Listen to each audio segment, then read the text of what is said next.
अल्हम्दुलिल्लाह ये हमारा आज साल 2025 का आखिरी शो है।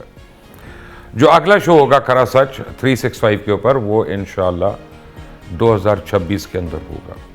और एज़ यूजुअल हम जो करते हैं कि साल के आखिर में, साल के शुरू में एक शो करते हैं एस्ट्रोलॉजी के ऊपर, कि बताएं ज़रा कैसा गुजरा ये साल और अगले साल आने वाला कैसा है। लेकिन आज मैंने अपने एस्ट्रोलॉजर से बात करने से पहले आपको 2-3 बड़ी फंडामेंटल चीज़ें समझानी है, ताकि आप लोगों को समझ आए। लोग समझते हैं कि ये पता नहीं कैसे आते हैं, लोग टामक टोइयाँ करते हैं और निकल जाते हैं और ये करके वो करके। पहले एक बात समझ लें कि 140 मिलियन लोग जो हैं या 150 मिलियन लोग जो हैं वो हर ज़ोडिएक साइन के अंडर है।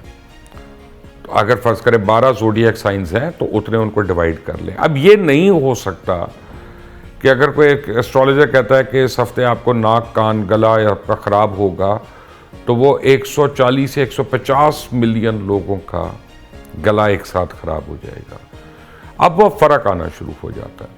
वहाँ पे डिफरेंट एलिमेंट्स जो हैं वो आके आपके ज़ोडिएक को अफेक्ट करते हैं। मैं आपको एक एग्जांपल देता हूँ कि आपको कोई कहता है कि जी आप 10 जनवरी को 1971 10 जनवरी को आप पैदा हुए हैं, तो आपका जो सन साइन है वो बनता है कैप्रिकॉर्न। लेकिन फिर वो आपसे टाइम पूछेंगे और ये टाइम ऑफ बर्थ जो है कम से कम आधे घंटे के अंदर फ़र्क हो जाता है। आधे घंटे के अंदर बड़ी चीज़ों का फ़र्क हो जाता है। जब हम अंदाजे से बताते हैं तो वो भी अंदाजे से ही आगे बताते हैं और वो एक्यूरेट नहीं हो सकता।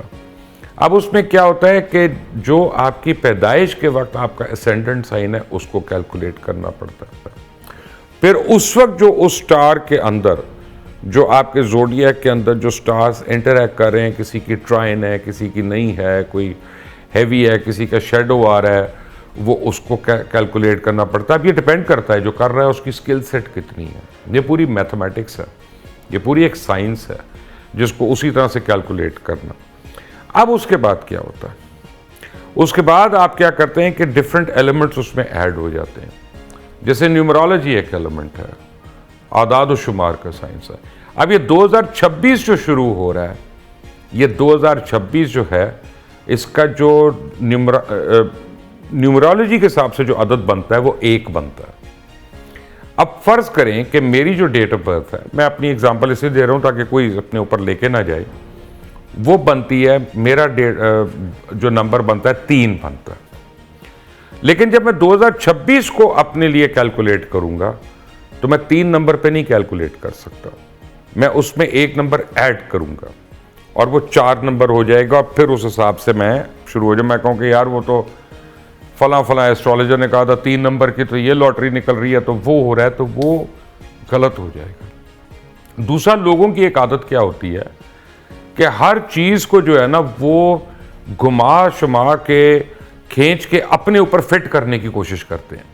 एस्ट्रोलॉजी में एक बड़ी इंपॉर्टेंट चीज़ होती है, अगर आपके ऊपर फिट नहीं हो रही ना तो उसको ज़बरदस्ती अपने ऊपर फिट मत करें। अगर आपको नहीं समझ आ रहा तो उसको ना करें। मैं आपको चंद एक मोटी चीज़ें बता देता हूँ, किसी के लिए अच्छी हैं, किसी के लिए बुरी हैं, मेरी बात का बुरा ना बनाना। कोई एस्ट्रोलॉजर्स जो है ना ये ओपनली कहेंगे नहीं, मैं क्योंकि एंकर हूँ, मैं अफोर्ड कर सकता हूँ, मेरा कोई काम नहीं है ये, तो मैं कह दूंगा मसलन 3 से 4 साइंस हैं। अच्छा, इसमें एस्ट्रोलॉजी में भी 2 टर्म्स होती हैं। एक होती है साढ़े यानी आपके 7.5 साल जो हैं वो बड़े आजमाइश के गुजरते हैं। ये नहीं कि मर जाता है इंसान, आप आजमाइश से गुजरते हैं। और एक है ढाइया जो होता है बेसिकली वो आपका 2 से 2.5 साल का एक पीरियड होता है जिसमें बहुत ही अप्स एंड डाउन्स होते हैं और आपके डिसीजन अगर रैश हो जाएं तो वो आपको आके अफेक्ट कर देते हैं। तो उस सूरत में अगर आप मेजर डिसीजंस के ऊपर ज़रा कॉन्टम्पलेट करें, उनको ज़रा सोच कर अगर आप उनको लें तो वो आराम से निकलते हैं। लेकिन अब ये 2026 जो है कुछ सितारों के लिए बहुत ख़राब साल है। कोई एस्ट्रोलॉजर आपको नहीं बताएगा, लेकिन आज मैं अपने एस्ट्रोलॉजिस्ट को पकड़ूंगा और उनसे कहलवाऊंगा कि क्यों इन स्टार्स के लिए अच्छा साइन नहीं है। 2026 से चंद स्टार्स के लिए मैं आपको एक एग्जांपल दे देता हूँ, उनके लिए बड़ी आजमाइश है इस सेंस में। जैसे वर्गो जिनका साइन है वो मैदे की तकलीफ का शिकार रहेंगे, उनको मैदे की प्रॉब्लम्स रहेंगी, उनको यानी डिफरेंट किस्म के उनको पेट की प्रॉब्लम्स रहेंगी, तकलीफ रहेगी, लूज मोशंस, ये वो व्हाटएवर। और ये ओवरऑल वर्गों की बात कर रहा हूँ मोर और लेस में। इसमें अब आगे क्या होना है, बाकी साइंस के साथ क्या होना है। मुझे ज्वाइन किया जनाब अजमल रहीम ने, मुझे ज्वाइन किया सबराना शाह ने, और मुझे ज्वाइन किया कनान चौधरी ने। और कनान चौधरी की मैं आपको एक बात बताऊं कि कनान चौधरी एस्ट्रोलॉजर ज़रूर हैं, लेकिन मैं जब कनान से बात करता हूं तो मैं अदाद व शुमार के हिसाब से बात करता हूं, क्योंकि ये न्यूमरोलॉजिस्ट भी हैं। और न्यूमरोलॉजिस्ट जो है वो एक अलग स्किल सेट है। एस्ट्रोलॉजी, पामिस्ट्री, ये अलग स्किल सेट है। अच्छा, जो बहुत लोग टैरो कार्ड्स देखते हैं, मैं आपको अभी बता रहा हूं ये बकवास है, बेकार है। उसकी वजह क्या है, मैं लॉजिक के हिसाब से कह रहा हूं, मैं खुदा न खास्ता फेथ तो अल्लाह रहम करे, वो इसलिए कि टैरो कार्ड में आपको फिजिकली टच करना है, और अगर आप टच नहीं करते तो वो जो टीवी पे निकाल रहे होते हैं या और जगह पे निकाल रहे होते हैं टैरो कार्ड, आपका ये निकला है, आपका ये निकला है, ये बस उन्हीं को पता है फिर वो क्या इल्म कर रहे। और दूसरी बात है, टैरो कार्ड इन्वेंट करने वाले का ये कहना है कि 6 महीने के अंदर दोबारा नहीं निकालना चाहिए किसी का टैरो कार्ड, वरना उसकी जो केमिस्ट्री है वो उसकी जो एनर्जीज हैं वो आउट हो जाती हैं।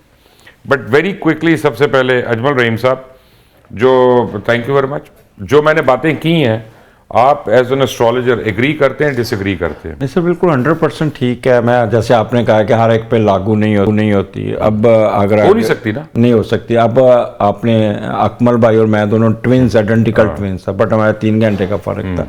Lot of difference with us. जो बंदा, एक तो जगह का फर्क पड़ता है। मसलन अगर मैं पेशावर में पैदा हुआ, उसी टाइम एक बंदा वो इंग्लैंड में पैदा हुआ, तो टाइम जोन डिफरेंट हो गया, फिर डिग्री चेंज होगी।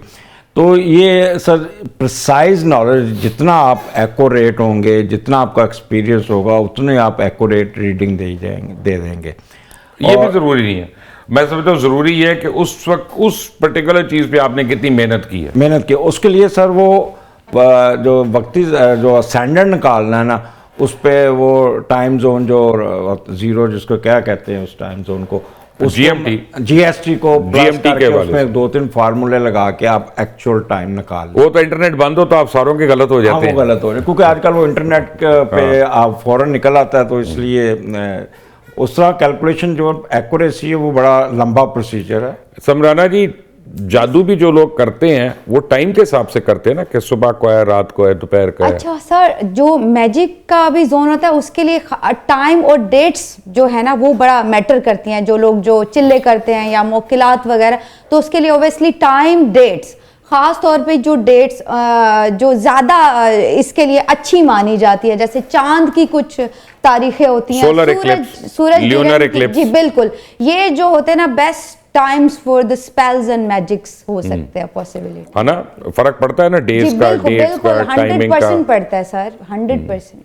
कनान चौधरी साहब, आदाद व शुमार और एस्ट्रोलॉजी जब आपस में कंपेयर करते हैं तो क्या मैंने जो इंट्रो में बातें की सही हैं कि गलत है? बिल्कुल सही है सर, क्योंकि ज़ोडिएक साइन में डेली बेसिस पे लोग पैदा हो रहे होते हैं, और हर किसी की डेट ऑफ बर्थ अलग होती है, हर किसी की डेट ऑफ बर्थ के नंबर्स अलग होते हैं। फॉर एग्जांपल, कोई पर्सन लियो पैदा हुआ है तो उसको सन रूल करेगा। अगर वो किसी और ज़ोडिएक साइन में 1, 10, 19 या 28 डेट को पैदा हो जाता है तो उसकी क्वालिटीज़ तकरीबन लियो से मिलती जुलती होंगी, क्योंकि उसको सन डायरेक्टली रूल कर रहा है।